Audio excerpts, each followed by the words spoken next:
오늘 말씀 함께 보겠습니다. 우리 디모데후서 우리 1장 말씀입니다.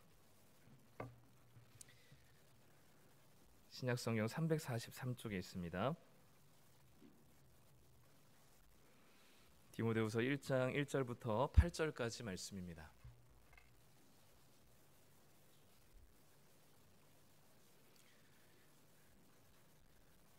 신약성경 343쪽입니다.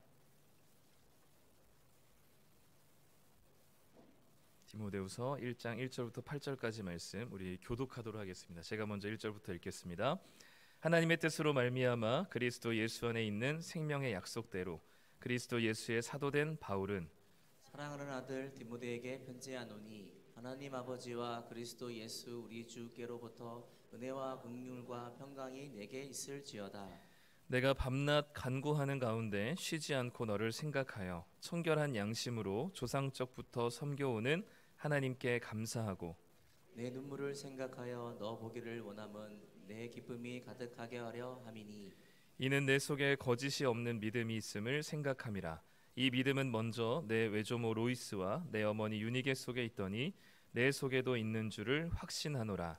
그러므로 내가 나의 안수함으로 내 속에 있는 하나님의 은사를 다시 부릴 듯하게 하기 위하여 너로 생각하게 하노니 하나님이 우리에게 주신 것은 두려워하는 마음이 아니요 오직 능력과 사랑과 절제하는 마음이니 그러므로 너는 내가 우리 주를 증언함과 또는 주를 위하여 갇힌 자 된 나를 부끄러워하지 말고 오직 하나님의 능력을 따라 복음과 함께 고난을 받으라. 아멘. 네, 우리 신년복음 집회 세 번째 시간 우리 복음과 가정 우리 오신 우리 성도님들을 환영하고 축복합니다. 네, 우리 1월 달을 바쁘게 보내고 있는데 우리 다시 한번 복음으로 세워지는 시간들이 됐으면 좋겠고 우리 강사 목사님, 박두진 목사님은 제가 그 GCM 세미나에 가서 그 가장 인상 깊었던 게 이제 그 복음 관련된 그 교재가 있는데 그 속으로 교재를 이렇게 가이드를 해주시면서 본인이 그걸 가지고 이제 하면서 그 특히 그 파트 중에 그 이제 가정 안에서 이제 해결해야 될 그런 복음에 대한 이 고백들이 있는데 이 사모님에게 직접 그 고백하면서 같이 이렇게 눈물을 펑펑 흘렸던 그 이야기를 제가 들으면서 좀 인상 깊었던 이게 그 적이 있었는데 그래서 이 복음과 가정이라는 주제에 우리 박두진 목사님을 이제 초청하게 됐습니다. 이 시간 우리 유익함에서 온전한 자녀로라는 제목으로 우리 말씀을 전해 주실 텐데요. 우리 나오실 때 우리 환영의 박수로 우리 함께 환영하도록 하겠습니다.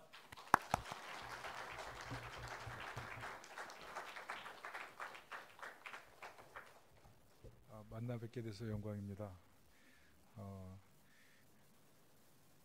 제가 이제 세미나 때 그 강의를 했지만 여전히 항상 가정이 평화로울 순 없죠. 네. 네, 그래서 오늘 유학하면서 운전함으로 아니겠습니까? 서로 한번 인사할까요? 당신은 천국에서 온 나의 분신입니다. 한번 인사하겠습니다.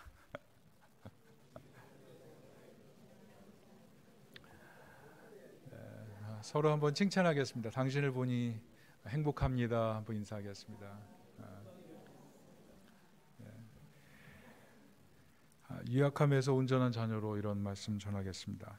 자녀 키우는 거 어떠신가요, 여러분? 여기 보니까 다 키우신 분도 계신 것 같고, 그리고 이제 막 키우시는 분도 계신 것 같은데 대부분 다 키우신 것 같아요.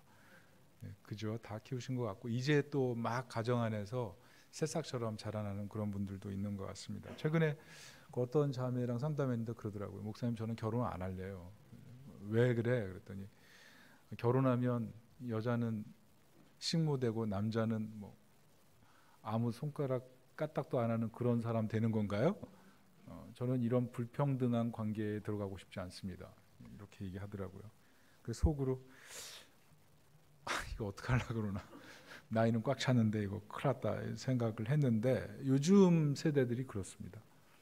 남성과 여성이 굉장히 평등하게 생각하고 또 가정을 이뤘을 때 서로 어느 정도 나눠서 가정 살림해야 건강하게 살 수 있다고 생각하고 또 어느 정도 안정된 기반이 있을 때 가정이 행복한 거지, 이거 그냥 두 사람이 불꽃 튀겨가지고 결혼했다가 나중에 책임도 못 지고 자녀도 형편없게 키운다, 이런 두려움이 있는 거죠. 그래서 결혼 안 하려는 사람들이 의외로 많다. 그리고 특별히 이미 가정생활 하시는 분들도 너는 좀 다르게 살아라 이렇게 생각하실 분들도 많다는 거죠. 저도 이제 가정생활 하지만 우리 자녀들 앞에 부끄러운 부모의 모습을 보여준 적이 많고, 또 우리 자녀들의 연약한 모습을 보면서 남몰래 소갈이 하고, 지금도 또 온전하지 못한 그런 모습들을 보면서 굉장히 하나님 앞에 매달리기도 하고 속상하기도 하고 그런 환경 속에서 저도 있습니다. 그러니까 오늘 말씀은 어떻게 보면 저의 완성형 얘기라기보다는 같이 해답을 찾아가는 그런 얘기가 돼야 되지 않을까 이런 생각이 듭니다. 특별히 이제 자녀 키우신 분들, 그리고 지금 자녀로 크시는 분들의 입장에서 요즘 가장 힘든 게 뭔가요? 특별히 뭐 디지털 미디어 같은 거겠죠.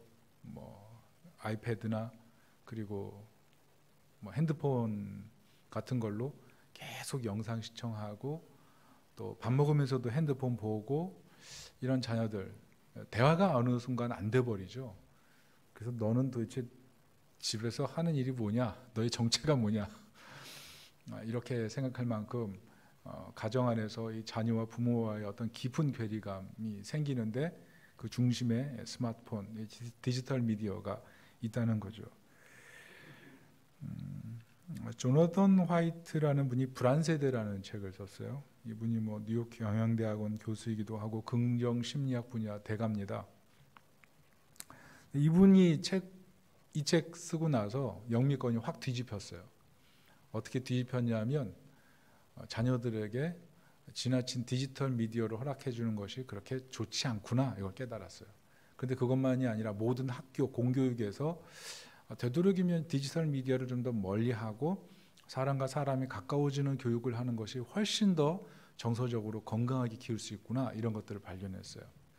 왜냐하면 특별히 Z세대란 1990년대부터 2010년도 사이에 태어난 그 세대를 말하는데, 이 친구들이 디지털 미디어를 지금 사람들은 이제 나이 드신 분들은 이제 경험하잖아요. 근데 이 친구들은 어릴 때부터 그냥 태어나면서부터 경험한 거거든요. 근데 문제가 뭐냐면 정신질환이 높아지고 우울증이 2.5배 증가하고 내면 장애가 많아지고 무엇보다도 청소년 같은 경우에는 165% 자살률 높아진다는 거예요. 그러니까 이런 통계적인 수치 때문에 이걸 금지하자. 근데 반대 의견도 있었어요. 무슨 말이냐? 이게 도리어 문명의 이익이 아니냐? 이거 잘 써야 된다. 이런 얘기도 있었다는 거죠. 그러면서 Z세대가 우울한 이유는 금융공황 오고 또 각국 전쟁이 있고 뭐 테러가 있고 이런 것 때문에 살면서부터 스트레스를 많이 받아서 정서적으로 우울해서 더 디지털 미디어를 가까이 하는 거다. 그러니까 괜찮다 이렇게 얘기했단 말이죠. 그런데 좀 엄밀히 조사를 해보니까 테러나 전쟁이나 금융위기나 겪었던 사람들은 Z세대가 아니라 밀레니엄 세대예요. 그러니까 이 전에 태어난 사람들이 그걸 겪었단 말이죠. 그리고 전쟁이나 위기가 겪었을 땐 도리어 사람들끼리 끈끈하게 더 뭉쳐진다는 거예요. 그러니까 이 Z세대가 겪고 있는 것은 이 시대의 문제 때문이 아니라 디지털 미디어가 분명하다. 이런 결론을 내리게 된 거예요. 뭐 미국 같은 경우에는 어떤 학교에서 10대 자살률이 너무 높아가지고 그 학교로 아무도 가고 싶지 않은데 어떤 교장 선생님이 갔습니다. 세인 보스라는 분. 그분이 근데 교장 선생님이 딱 학교 들어가고 나서 자살률 확 떨어지고 학업 성취도 확 올라가고 그냥 학교 분위기 너무 좋아진 거예요. 근데 그 중심에 뭐가 있었냐면 청소년들은 싫어하고 젊은 사람들 싫어할 수 있는데 핸드폰 학교에서는 안 쓰기 운동이었어요.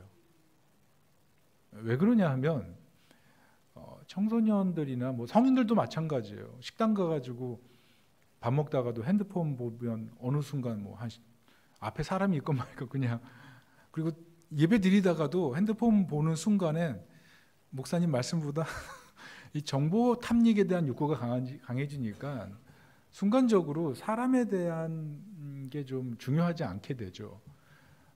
근데 특별히 이 Z세대에게 있어서는 소셜 네트워킹, 그러니까 뭐 페이스북이나 인스타그램으로 연결된 연결고리가 너무 중요해지는데, 핸드폰 사용하다가 글 하나 잘못 써가지고 딱 관계 끊어지면 곧바로 관계에서 차단당해 버린다는 거예요.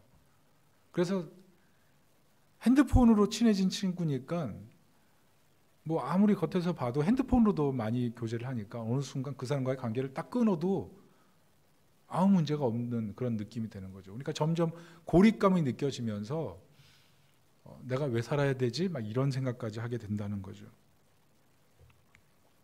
특별히 여성들이 더 심하답니다. 여성들 같은 경우에는 동조 편향이 심하대요. 동조 편향. 저 사람이 하면 나도 하고 싶은 마음이 굉장히 강하대요. 저 사람 보면 날씬해. 그 순간 거울을 보면서 난 왜 이러지라고 생각한다는 거예요. 그래서 나도 모르게 다이어트를 시작하는 게 여성의 기본적인 생리랍니다. 맞습니까? 아니요. 죄송합니다. 인플루언서들이 막 클릭 수가 높아지잖아요. 사람들이 예전에는 정보가 있고 지식이 있고 어떤 그 사람의 어떤 커리어가 있을 때 권위를 부여했단 말이죠. 그래서 그 사람을 따라갔어요. 근데 지금은 클릭 수에 맞춰서 그 사람에게 권위를 부여해요. 그 사람이 말한 게 진실처럼 받아들이죠. 그래서 그 사람을 따라가려고 하는 게 동조 편향이거든요. 그런데 요즘 시대가 참 그게 많다는 거예요. 특별히 여성들 그 다이어트에 대한 얘기는 잊어버리는 걸로 하고, 근데 여성들 같은 경우 외모에 대한 관심이 굉장히 많다는 거예요. 그래서 상대방이 예쁘면 나도 예뻐지고 싶은 경향이 강하다는 거죠. 그러면서 더 스트레스를 받는다는 거예요. 디지털 미디어를 보면서 계속 동조 편향이 일어나는데 나는 현실에서 그렇지 못하기 때문에 스트레스 받는다는 거죠. 특별히 동조 편향이 강해서 같은 관계 유대감이 굉장히 중요한 거예요. 그런데 관계 유대감이 끊어지면은 굉장히 우울해진다는 겁니다. 자그마치 142% 정도 우울증 확률이 높아버려는데요. 그러니까 어떻게 보면 사람이 관계 형성을 통해서 같이 친해지는 게 중요한데 이 디지털 미디어를 통해서 소셜 네트워킹을 통해서 같이 이렇게 친해지다 보니까 두렵다는 거예요. 글 하나 쓰는 것도 그 사람과의 관계가 끊어질 수 있기 때문에 굉장히 두렵다는 거죠. 그런 모습이 있답니다. 특별히 이렇대요. 이건 좀 정확하지 않은 것 같기도 해요.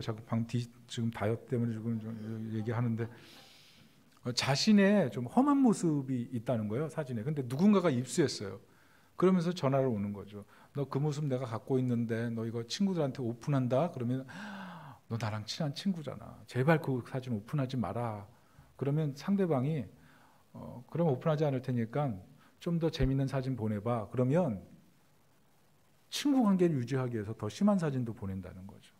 이전에는 약간 이런 모습이었다면 이전에는 막 이런 모습 보내가지고 그런데 그 사진을 가지고 또 요구하게 되면 걷잡을 수 없이 무너질 수 있는 게 동조 편향이라는 거예요.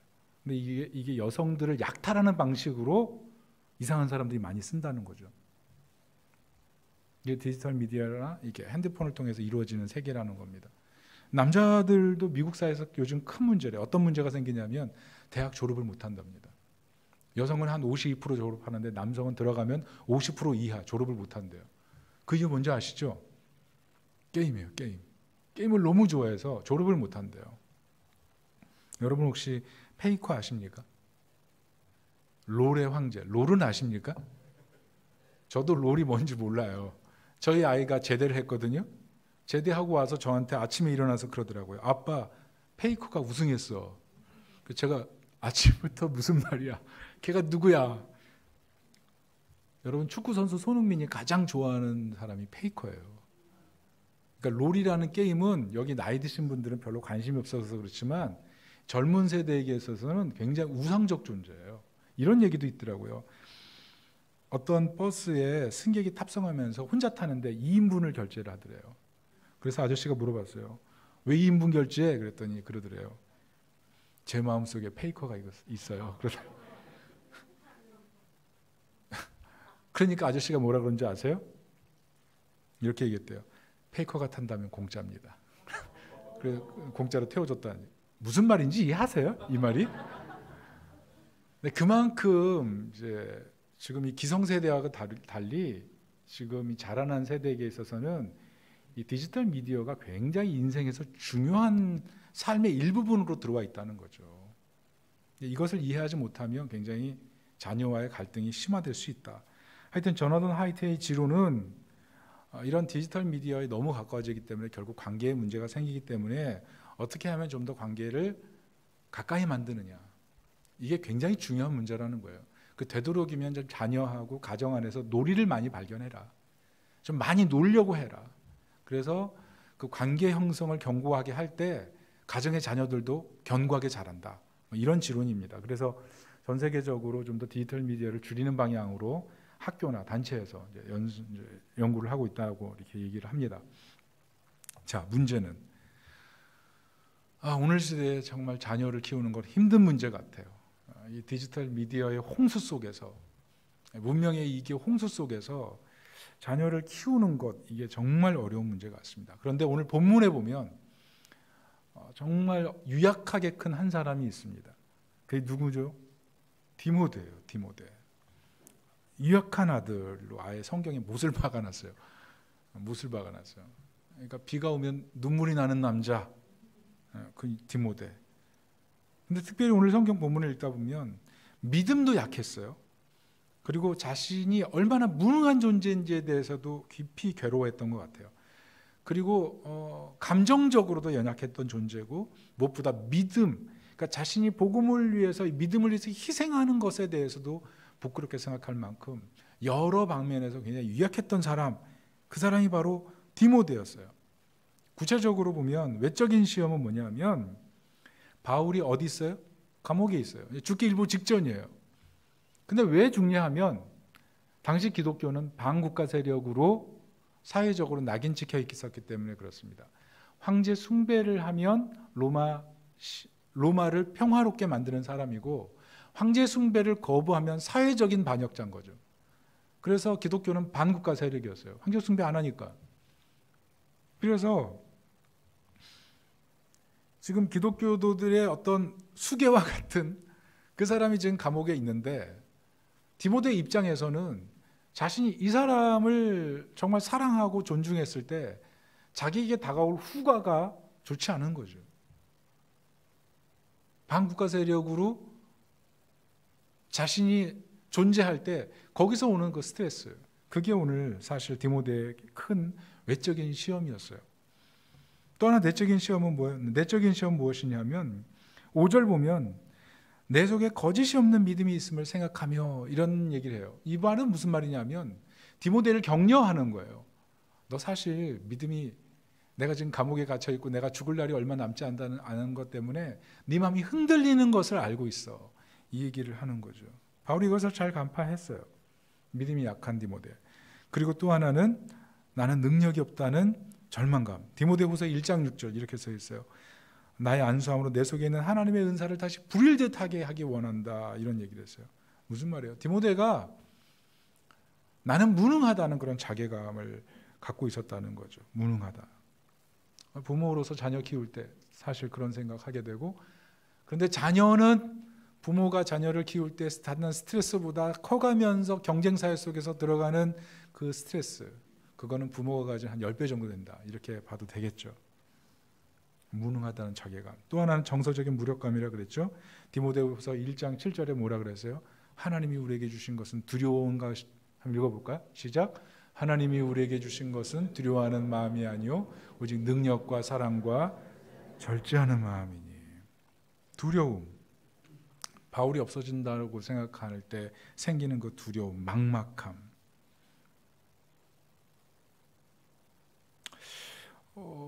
요즘 청년들이 그런 것 같아요. 아까 이제 서론에도 얘기했지만 결혼에 대한 두려움, 잘 살 수 있을까 하는 두려움, 태어나면서 좀 더 부모에게 독점적인 사랑을 받은 사람들이 많잖아요. 1명, 2명으로 크니까. 근데 사회 나갈 딱 준비를 하려고 했더니 자기는 돈이 없는데 아파트 값은 20억이고 10억이고 직장생활 해봤자 연봉으로 해가지고 어떤 안정된 가정 환경을 만든다는 것 자체가 불가능한 시대에 자신이 태어났기 때문에 너무 막막한 거예요. 사실 인생을 살아가는 게 굉장히 우울할 수밖에 없어요. 우리 교회도 청년들 있는데 뭐 좋은 대학 다 다니고 있는데도 정신이 없어요. 너무 힘들어요. 더 악착같이 살아요. 정말 악착같이 살아요. 옛날 대학 청년부는 끝나고 나면 떡볶이 먹는 게 낙이었어요. 떡볶이 하나에 목숨을 걸고 튀김 하나에 목숨을 걸고 피 튀겼는데 지금 친구들은 그게 중요한 게 아니에요. 자신의 인생의 미래, 그게 너무나 큰 버든, 짐이 되는 거죠. 근데 부모도 마찬가지예요. 여러분, 제 친구, 제가 지금 나이가 저도 중요한 일 넘어가는 것 같아요. 제가 50대입니다. 50대. 5학년 5반, 5학년 4반. 제 친구가요, 최근에 엄청난 결정을 했어요. 무슨 결정을 했냐면 미국으로 이민 갔어요. 왜 간지 아시겠죠? 그 친구는 굉장히 결혼을 늦게 했거든요. 그러니까 애가 지금 애들이 어린 거예요. 그 애들 바라보면서 이 한국 사회에서 교육하기보다 미국에 가서 교육하는 것이 훨씬 낫겠다. 꿈과 희망 속에 살아가고 자기가 자기 미래를 찾아가는 그런 교육 과정이 훨씬 낫겠다 싶어서 깨끗이 정리하고 지금 피자 가게에서 돌리고 있어요. 물론 그 친구는 준비를 잘해서 영주권 받고 시작합니다. 영주권 받고 시작하니까 뭐 5년 후에 시민권 테스트 해가지고 들어가면 되는 거니까 훨씬 안정된 속에서 이제 시작을 하지만 심각하게 고민했다는 거죠. 자녀 양육이 쉽지가 않다는 거죠. 정서적인 무력감 속에서 이 사회 짐을 어릴 때부터 짊어지고 살아가고, 뭐 중학교 때부터, 전 이제 목동이 있거든요. 목동에 있으니까 목동 애들은요 중학교 3학년 되면 뭐 수학 같은 경우 3번 돕니다. 지금 저희 아이는 고등학교 2학년인데 막내거든요. 수학 한 번 다 안 돌았는데 자기 친구들은 3번, 4번 다 돈 거예요. 벌써 고3 준비가 끝났어요, 걔네들은.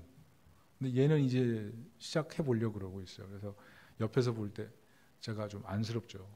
저는 이게 놀아라 이런 스타일인데. 그리고 결정적으로 8절 같이 한번 읽어보겠습니다. 8절 시작. 그러므로 너는 내가 우리 주를 증언할과 또는 주를 위하여 갇힌 자 된 나를 부러워하지 말고 오직 하나님의 능력을 따라 복음과 함께 고난을 받으라. 네. 디모데의 내적인 어려움은 뭡니까? 고난 받을 준비, 믿음 갖고 싸워볼 실제적인 자기 영적인 스승이 사라졌을 때 혼자 남아서 싸울 그 용기가 안 생기는 거죠. 여러분, 청소년 복음화율 몇 프로인지 아세요? 5%예요. 청년 복음화율 몇 프로인지 아세요? 3%예요. 제가 청년 사역을 오랫동안 했거든요. 청년 복음화 옛날에 한 30% 됐다고요. 그때 모여가지고 민족을 변화시키자 이렇게 기도했는데 요즘 그런 기도 안 해요. 민족을 변화시키는 게 아니라 나의 미래를 변화시키자, 여기에다 초점이 돼 있죠. 이런 환경에서 아이들이 교회 다니자라고 얘기할 수 있을까요? 자기가 미전도 종족인데 아무도 안 믿는데 반반에 들어가서 믿는 사람이 한두 명밖에 없어요. 거기서 이게 또 이단 때문에 이 코로나 때 얼마나 많은 일이 있었어요. 우리 교회 청소년들이 요즘 많이 들어옵니다. 전도돼서 들어오는 게 아니라 라면 먹으러 들어와요. 저희 교회 앞에 바로 중학교, 초등학교가 있어서 무상으로 라면을 주거든요. 그러니까 라면 먹으러 들어와요. 수요일날 금요일마다 주는데 한 30명, 40명씩 와서 라면 먹습니다. 근데 한 번 먹을 때 무제한으로 먹게 합니다. 그러니까 뭐 4그릇씩 먹고 가요. 그러니까 한 번에 오면 120그릇을 먹고 가요. 우리 교회는 개척교회거든요. 얘네들이 언제까지 먹으려나, 언제 믿음 가지려나 이런 생각되는데 요즘은 냉장고도 열어봐요. 그래서 냉장고에서 먹을 거 꺼내고, 요즘은 목사님 단백질이 필요합니다. 계란도 좀 삶아주세요. 속으로 언제 믿음 가질래. 근데 이 친구들이 교회 들어와서 하는 말이 뭐냐면 이곳이 교회군요. 교회가 이렇게 생겼군요. 한 번도 교회 가본 적이 없는 애들이에요. 걔네들 붙잡고 일단 라면부터 먹이고 있는 거예요. 1년 동안 먹였는데 한 명도 아직 안 왔어요. 그래서 좀 마음이 좀 답답하긴 한데, 그러나 5%잖아요. 5%면 계속 먹여야죠. 몇 년 먹여야 된다고 생각해요. 몇 년 먹여야 된다고 생각해요. 그냥 무상으로. 좀 저도 마음이 좀 답답함이 있지만 이 친구들이 이런 분위기 속에 살아가는 거예요. 우리 아이들이 가가지고 복음을 전한다고 했을 때 너 이단 아니야? 이상한 놈 아니야?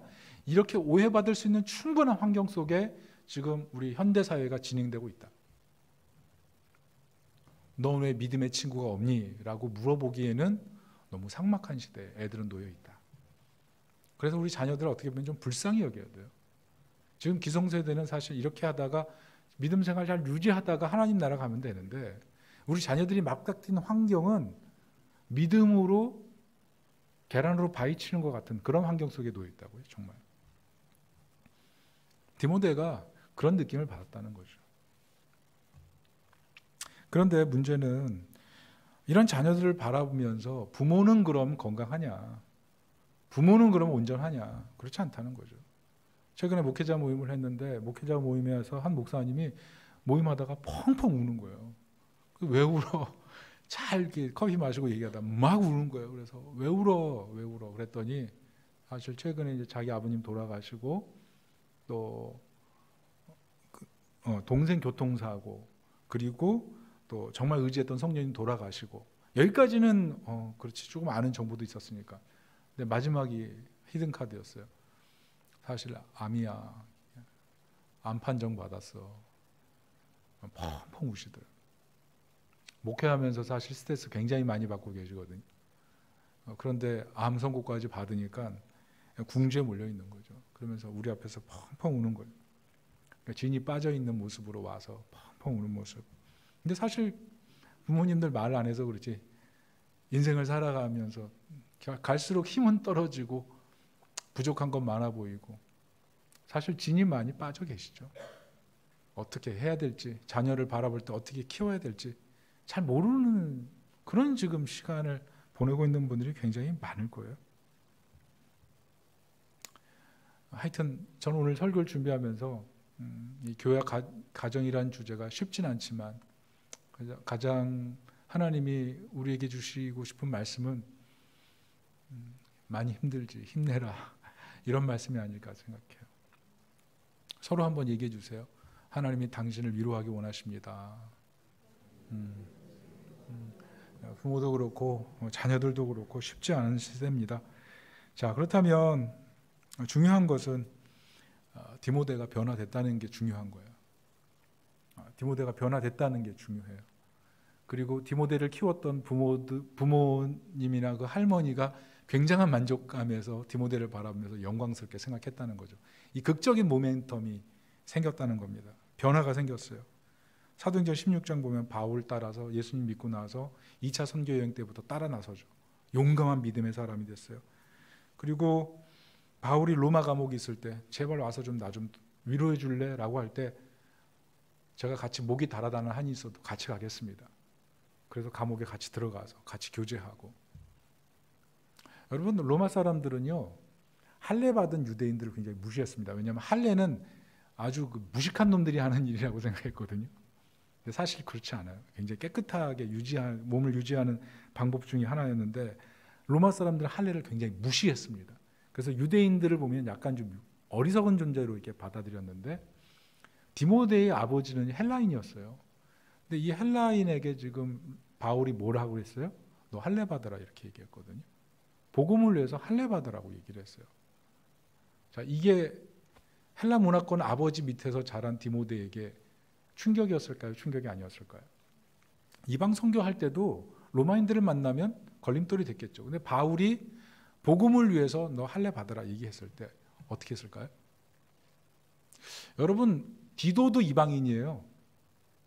디도도 헬라인이거든요. 근데 디도한테는 뭐라 그랬냐면 너는 할례 받지 마라고 얘기를 해요. 근데 디모데한테는 그렇게 요구했거든요. 근데 받아들였어요. 그러니까 순종해야 돼. 믿음을 위해서, 또 다른 사람들이 나를 이상하게 보지 않을까라는 그런 여러 가지 눈길 속에서도 그냥 담대하게 결정하고, 무엇보다도 오늘 4절 보면 바울이 굉장히 기쁨을 주는 동역자로 디모데를 칭찬하는 걸로 볼 수 있어요. 완전히 성장한 거죠. 엄청나게 성장한 거예요. 바울과 맞먹는 사람. 왜냐하면 학자들이 무슨 얘기를 하냐면, 바울이 쓴 고린도후서, 빌립보서, 데살로니가전서, 데살로니가후서는 바울이 혼자 쓴 것이 아니라 디모데가 공동 저작했다, 이렇게 보거든요. 그러니까 디모데가 바울급으로 완전히 커버린 거예요. 몇 년 사이에. 자, 어떻게 이런 일이 생겼습니까? 자, 오늘 한번 이 말씀 보길 원합니다. 디모데후서 3장 16절입니다. 같이 읽습니다. 시작. 또 어려서부터 성경을 알았나니 성경은 능히 너로 하여금 그리스도 예수 안에 있는 믿음으로 말미암아 구원에 이르는 지혜가 있게 하느니라. 이게 무슨 말씀이에요? 디모데후서, 바울이 디모데에게 한 얘기예요. 너 유약하고 연약하고 쉽게 쓰러질 줄 알았는데 너 쓰러지지 않았어. 그리고 올바로 섰어. 아니 이젠 나보다 강해. 그 이유가 뭔지 아니? 네 속에 너는 잘 모르겠지만 어릴 때부터 하나님 말씀으로 너 안에 차곡차곡 세워져 있는 그 은혜 때문에 그래.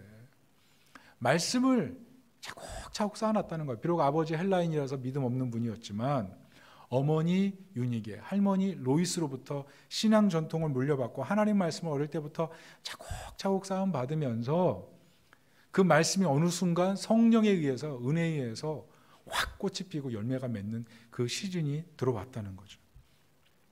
이번에 어떤 선교사님이 미국 잠깐 갔다 오면서 저한테 얘기하더라고요. 미국에 가니까 세콰이어 나무 숲에 내가 갔어. 근데 세콰이어 나무 아시죠? 예, 메타세콰이어. 이게 수명이 2000년, 3000년이더라고요. 그리고 이 선교사님이 그러는데 자기가 본 최고의 세콰이어 나무는 4600년이래요. 4600년을 살았어요.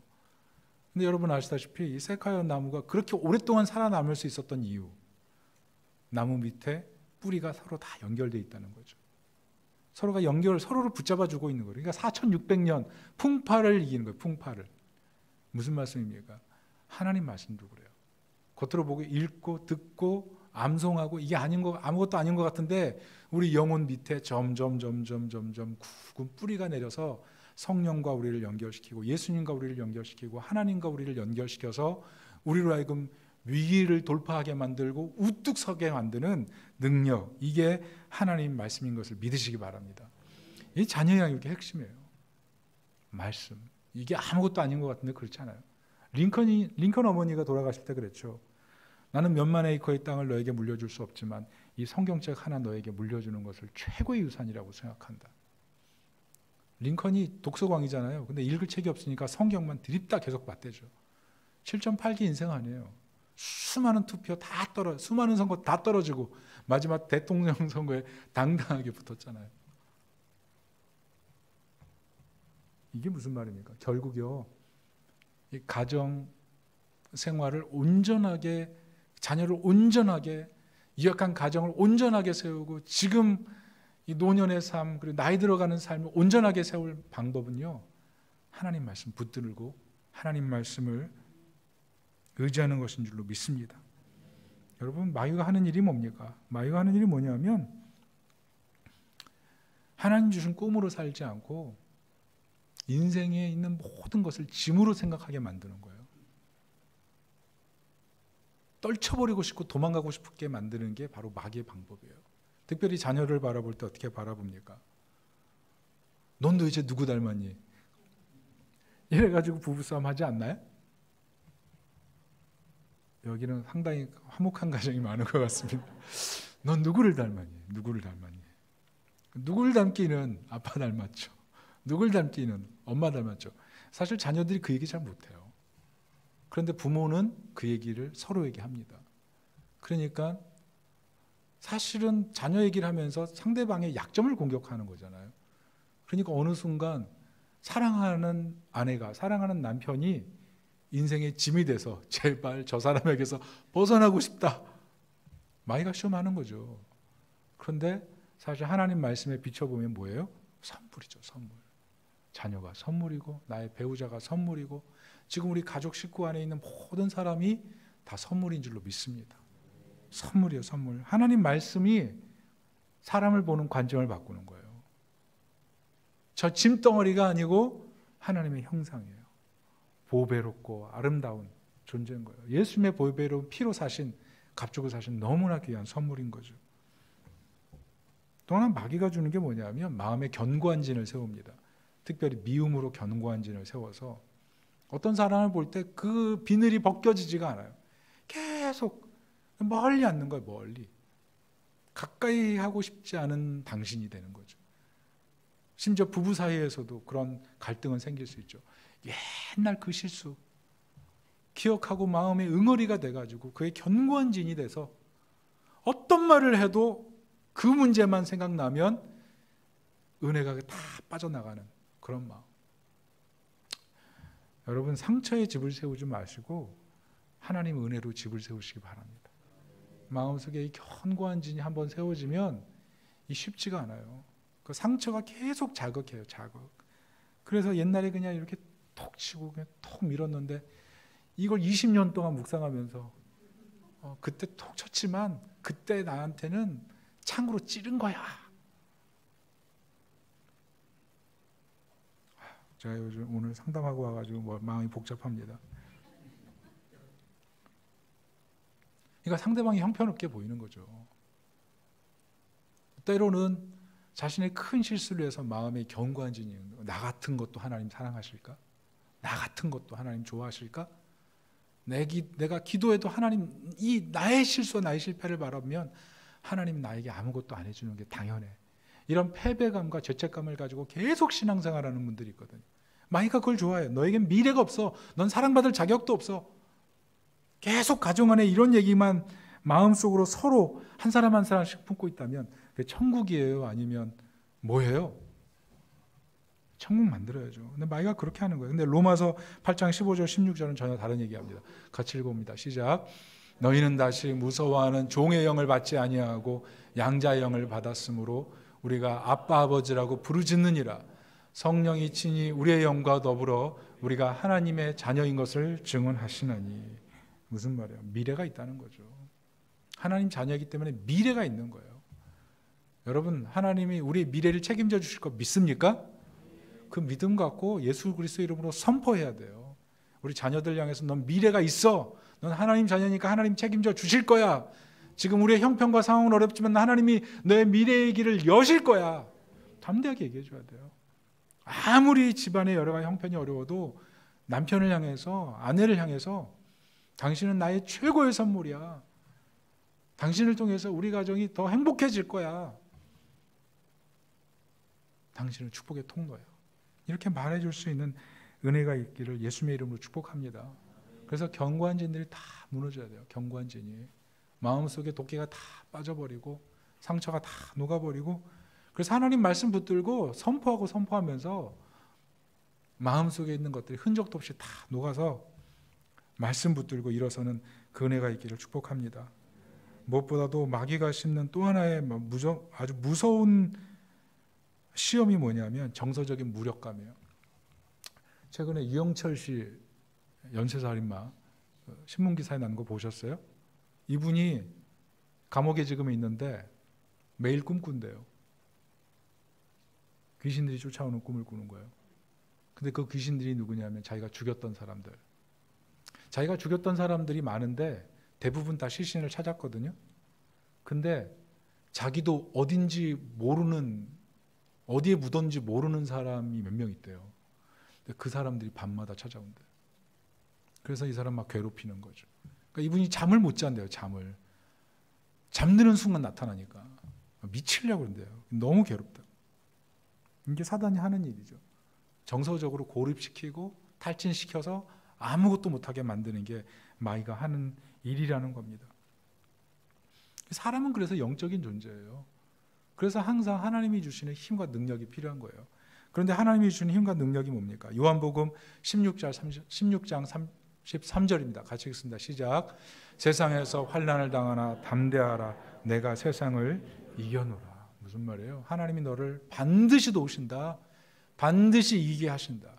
승리하게 하시는 하나님. 이 하나님이 우리의 편이신 것입니다. 그래서 복음이 무엇입니까?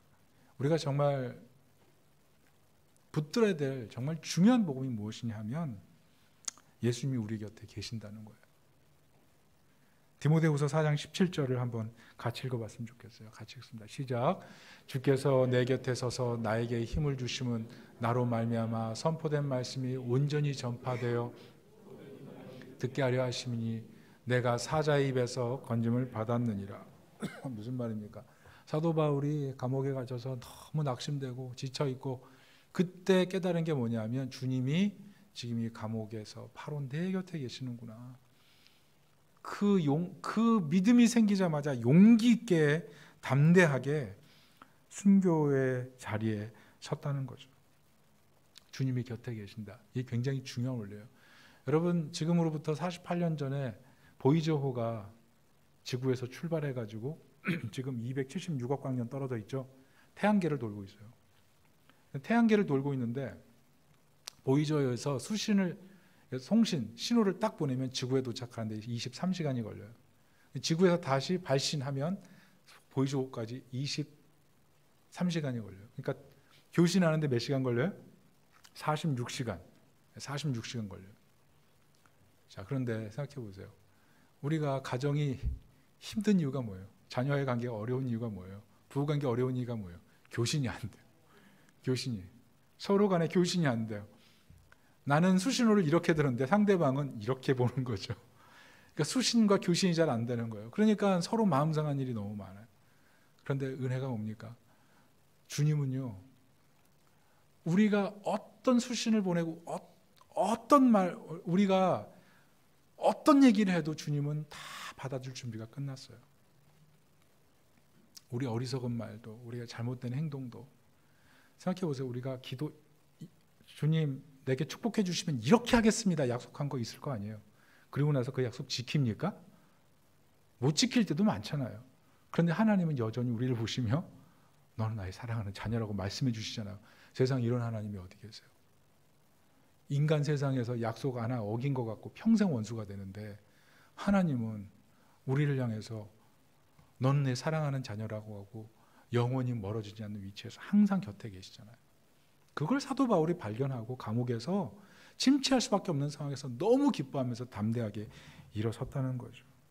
그래서 우리가 인생을 살면서 참 어려운 일들이 많고 마음의 이기감이 많이 들 때도 그때 잊지 말아야 될 것이 주님이 항상 곁에 계신다. 이것을 붙들어야 될 줄로 믿습니다. 제가 최근에 만난 어떤 분 얘기인데요.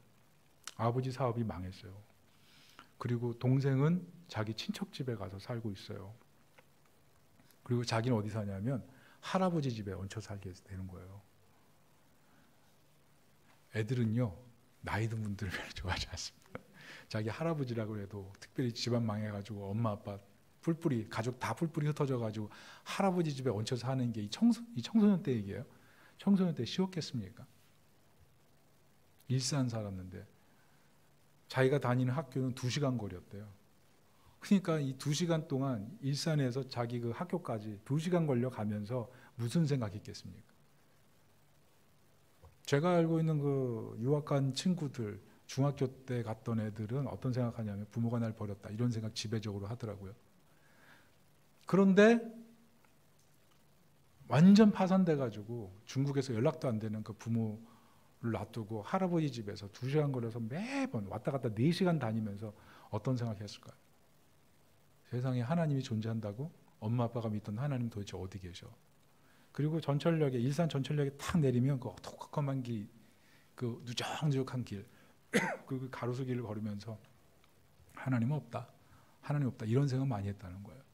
근데 이분이 최근에 일산에 갈 일이 있어서 그 일산에 딱 도착해가지고 사업할 분, 이제 파트너 만나려고 딱 내려가지고 길을 걷는데, 자기가 할아버지 집 살 때 항상 전철역에서 내려오던 그 길이래요. 우연히 그 길에 딱 선 거예요. 근데 그때 트라우마가 확 오는 거예요. 하나님, 내 인생에서 언제 계셨어? 지금도 내 인생 이런데? 그러면서 그때 트라우마가 확 오더래요. 그때 진짜 힘들었지. 그러면서 길을 걷는데 그때 하나님이 말씀을 거시더래요. 어떻게 말씀하시냐면, 내가 그때도 너와 함께 있었고 지금도 너와 함께 있다. 근데 그분이 너무 트라우마에 시달려 있다가 막 하나님과 거리감도 있었는데, 그 순간 하나님이 자기 곁에 계신다라는 그 얘기를 듣는 순간에 눈물이 활칵 쏟아졌대요. 눈물이 활칵 쏟아지면서, 그냥 나는 고난의 자리에 나 혼자 있는 거라고 생각했는데 하나님이 그때도 계셨고 지금도 계시구나. 여러분, 인생을 살 때 사실 의지할 사람이 없잖아요. 의지할 사람도 없고 황량하고 때로는 하나님이 나 잊은 것 같고. 그런데 그렇잖아요. 특별히 자녀 키우는 부모님 곁에, 또 특별히 청소년들, 또 자라나는 성장세대 곁에 하나님 늘 계신 것을 믿고 담대하게 나갈 수 있길 바랍니다. 로마서 8장 38절 39절 같이 한번 읽어보겠습니다. 시작. 내가 확신하노니 사망이나 생명이나 천사들이나 권세자들이나 현재일이나 장래일이나 능력이나 높음이나 깊음이나 다른 어떤 피조물이라도 우리를 우리 주 그리스도 예수 안에 있는 하나님의 사랑에서 끊을 수 없으리라. 이게 바울이 경험한 거예요. 곁에 계신 주님. 우리가 이 곁에 계신 주님을 발견할 때 소망이 생기고 은혜가 생기는 줄로 믿습니다. 그래서 인생을 살면서 유약하고 연약해지는 많은 환경 속에서 흔들리지 않으시고 이 곁에 계신 주님 붙들고 나갈 수 있기를 축복합니다.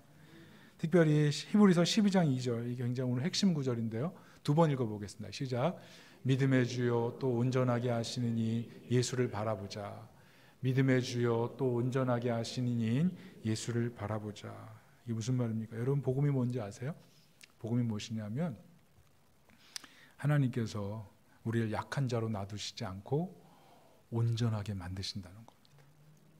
곁에 계셔서 온전하게 만들어 가신다는 거예요. 온전하게. 제가 아는 그 목사님 교회에 성도가 있는데 신혼부부였어요. 그런데 남편이 아침에 축구하러 갔어요. 그래서 잘 다녀와. 그리고 맛있게 음식을 하고 있는데 갑자기 연락이 온 거예요. 남편이 볼 차다가 하나님 나라 갔다는 거예요. 신혼부부인데. 얼마나 충격이에요. 그래가지고 교회가 그냥 발칵 뒤집혔어요. 이 자매가 완전히 마음이 무너지는 거죠. 자녀도 그때 태 속에 있어가지고 어떻게 해야 되나. 그래도 뭐 남편 사랑하니까 낳았어요. 근데 뭐 재혼을 어떻게 하고 엄두가 안 나는 거예요. 엄두가. 제가 아는 어떤 분도 결혼해서 신혼여행 갔다가 돌아가신 분 계시거든요. 30년 동안 남편 그리워하다가 최근에 이제 재혼을 하셨는데 굉장히 어려운 거예요. 그래서 이분이 너무 마음이 슬퍼가지고 힘드니까 어떻게 했냐면 이분이 의정부에 사셨거든요. 근데 자기 언니가 분당에 있는 거예요. 거리가 이게 지금 얼마나 멉니까? 뭐 여기도 한 2시간 거리 되는 거죠. 어떻게 했을까요? 자기 동생이 너무 안타깝고 또 그 막 난 조카 때문에 분당에서 여기까지 온 거예요. 분당에서 계속 매주마다. 그리고 동생 다니는 교회에 와서 같이 예배드리고 그래서 조카 봐주고 일주일 동안 밀린 빨래 다 해주고 형부랑 항상 같이 와가지고. 그런데 어느 날 형부가 그 교회 목사님에게 찾아와서 그랬대요. 목사님, 저 이 교회 등록할랍니다. 그래서 목사님 뭐라 그랬을까요? 아니요, 받지 않겠습니다. 당신들 아무리 분당에서 여기까지 자주 온다고 하고 교회 등록한다고 해도 이 사람 정신적으로 정서적으로 많이 힘든데 이러다가 힘들다고 안 와버리고 교회까지 안 와버리면 이거 더 힘들다고. 그러니까 등록하지 마시고 왔다 갔다 좀 돕다가 힘들면 좀 쉬기도 하시고 그렇게 생각했다는 거예요, 목사님은. 그런데 지금 그 교회 장로님 되셨대요. 자그마치 한 20년 동안. 그리고 그 자매가 10년째 드디어 사람들하고 교제하기 시작했대요. 10년 동안 교회에서 완전 죽은 사람처럼 지내면서 입만 들이고 왔다 갔다 한 거 너무 상처가 크니까. 근데 교회 신문에다가 냈대요. 10년 동안 성도 여러분 한 분 한 분이 제 곁에 계셔 주셔서 견딜 수 있었습니다. 이렇게 썼대요. 곁에 계셔. 여러분 곁에 있다는 거 굉장히 큰 힘이에요. 사실. 힘들고 아픈 사람 옆에 있다는 거. 그거 하나만 있어도 교회가 건강하게 세워져 가고 누군가를 세울 수 있는 힘이 되는 거죠. 근데 우리 예수님이 우리 허물을 봐도 우리 연약함이 있어도 떠나지 않으시고 같이 하세요. 우리 곁에 계셔 주세요. 거기에 우리 소망을 가져야 돼요. 왜? 예수님 십자가에서 우리를 위해 피 흘려 죽으시기까지 우리를 사랑하셨기 때문에 우리 곁을 떠나지 않으시는 줄 믿습니다. 그 주님이 곁에 계셔서 자녀 세워가시고 또 우리 가정 세워가시고 또 배우자 세워가시고 어렵고 힘든 환경 속에서도 예수님 곁에 계셔서 가정의 상은 딛고 일어나서 복되고 아름다운 가정 되는 줄로 믿습니다. 그 믿음 갖고 우리가 할 게 뭡니까? 마지막으로 우리 3절입니다. 다 같이 한번 읽어봅니다. 시작. 간구하는 가운데 쉬지 않고 너를 생각하여 청결한 양심으로 조상적부터 섬겨오는 하나님께 감사하고. 무슨 말이에요? 사실 우리가 주님이 곁에 계셔서 돕는다는 이 복음의 놀라운 소식 때문에 우리가 위로받지만 결국 뭐 해야 됩니까? 이 복음의 소식을 붙들고 기도해야 돼요. 기도해야 돼요. 주님 곁에 서신 것 더 깨달아 알 수 있도록, 우리 집에 주님이 진정한 호주이심을 더 깨달아 알도록, 우리 자녀 곁에 주님이 계신 것을 더 깨달아 알도록, 우리 가정의 문제 곁에 서신 주님을 더 깨달아 알도록 계속 기도하는 거예요. 그래서 말씀을 붙들고 위기를 돌파하고 이 기도를 통해서 곁에 계신 주님을 계속 의지하고 만나고 나아갈 때 가정에 아무리 첩첩산중 같은 문제가 있을지라도 헤쳐나올 뿐만 아니라 기독교 명문가정까지 되는 그 기적의 역사가 일어날 줄로 믿습니다. 말씀 붙드시고 특별히 문제가 있을 때마다 기도하면서 곁에 계신 주님 의지해서 2025년 모든 어려움들을 헤쳐나가서 하나님의 은혜를 정상에서 만나는 은혜가 있기를 예수님의 이름으로 축원합니다. 아멘.